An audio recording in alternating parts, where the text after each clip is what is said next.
Well, I do remember a story in the early days when we all came together.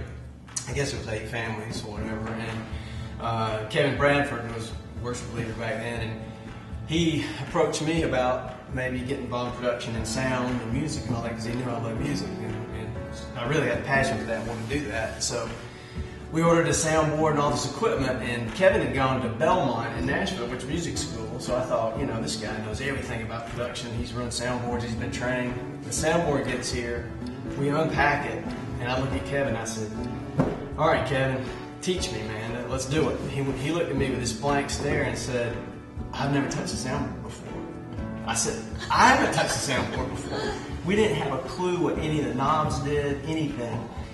And then over a period of time, as far as being a God thing, just so many people were put in our paths that trained us in every area of production. I mean, we had a lot of passion, we didn't have the skills. But then I look at where we are now versus then, and I see the people that came along from different churches and talented people that trained us, and I realized that was a God-planned thing, and we couldn't have done it without it. One of the things that really comes to mind for me is the diversity of the people that, even from the very beginning, they're just different. Everybody is from... We were Southern. Yes, Southern is correct. But even with that, everybody brought different things with them. They were from different churches. Some were not from church. I mean, we had been in the church for a very short amount of time, so we were just moving forward and all excited, and it had to be a God thing in order for it all to be orchestrated the way that it was. And he brought exactly who he wanted to be there to start the church. It really impacted the church was the couple that we had that was, one where we had to really take them on, and there was a lot of differing opinions on should we roll out, help. Should we, we were so new, so small, should we help this couple? You can say boxer and stripper.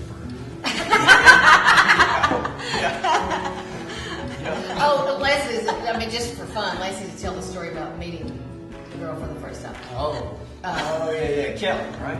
Yes. We were going to New Spring, and I had not met her. And for whatever, after the service, we went to maybe Steve's sister's house to eat spaghetti or something. And anyway, set of circumstances, Kelly and I were just sitting next to each other, just the two of us. Everybody else was somewhere else.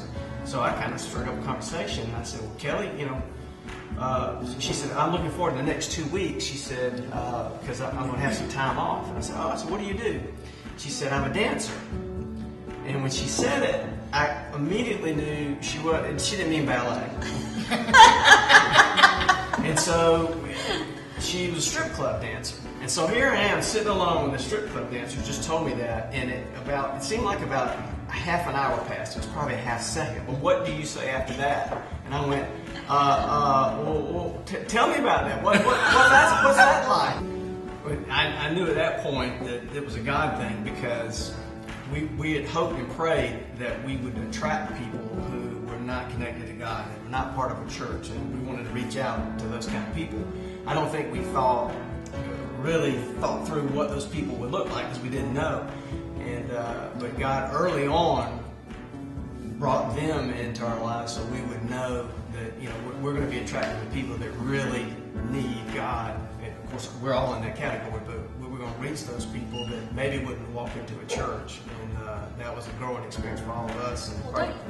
And I think too that it was the kind of experience that helped to shape us as a church. Absolutely. I think when you're saying to God, we want to reach the unchurched, and He goes, all right, let's see if you really mean that. And so I think that God truly guided us through that whole experience, and I think He really laid on Steve's heart, how we should handle that couple, just sort of as an intro to what we would come up against in the future, and through God's grace we made it through. Now, for me, out in Cali just really affirmed. The vision was that North Augusta didn't need another church; you needed a different church, a church that could reach the out in Cali because nobody else was. That's not a knock on the other churches. And here was out in Cali, want to say it was a test, but it really did define us. Okay, are you guys serious? Can you guys love these people that are also created in my image? And, sometimes we did, sometimes we didn't. And at the end, I think we all do love them. And it's just been an amazing story, even to this day. Some of us are still in touch with some of the family members. Just watched him become a disciple through the last 10 years. What about when Steve told us not to tell anybody because we weren't ready yet? That Hammond Hill days. Because really Hammond Hill was the time where we were going to discover who we were and get a plan for launching at the auditorium. And Right. I think in Hammond Hill days we'd probably grown to 80, 90 people in that range. And these were all supposed to be people that wanted to be committed to launching the church as opposed to people coming into True North. We weren't reaching people at that time. But so many people were interested in doing it that they kept coming. And Steve just didn't want us to attract people from other churches, and we didn't either. That wasn't our goal. But there were so many people that wanted to get involved in a New Style church, and so it kept growing and growing. And every week Steve kept saying, "Don't invite anybody. Don't invite any more people. Wait until August." And then you look around and it'd be 20 more new people. We feel guilty. Like, how did you hear? Some of the things that I think about the most is back at Hammond Hills, because I mean, we went through studies. We had no idea what this was supposed to look like. So we went through studies, and I remember getting in these small groups and going through this curriculum, and somehow I became a leader of one of these groups, and it was my turn to pray. And my background was not in praying, and I remember thinking, "You want me to pray? You want me to say something out loud?" I was, okay, God is with me right now because it's not going to come out of my mouth. But all of that time, He was guiding us and teaching us, and the things that we were doing to get us to where we are right now. I don't think if we didn't have those opportunities there and being guided by Him and how we were supposed to start and what we were supposed to do, that we would be where we are today, because then it would have been about us. But it never was about us. It was always about God and Him leading and bringing people, not churched, the unchurched.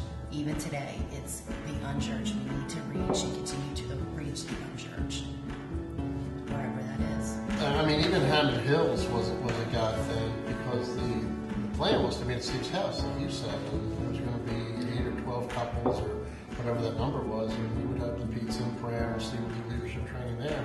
But that 5-week caravan from church to church to church just kept growing to about 60 people. And even the launch day, who would have thought that 300 people would have shown up in Islington? And it was all by word of mouth and personal invitations. We quickly grew to 2 services there in a very short amount of time. 5 months after the first year, we went to 2 services. I believe it's just been incredible. God just keeps showing up. And I think when you're outward focused and you care about what He cares about, and it's reaching lost people, He's going to keep showing up. So as long as the church remains outward focused and keeps reaching the lost, and is real intentional about it, and when we get this building on the hill, we don't become a country club. God is going to remain with us.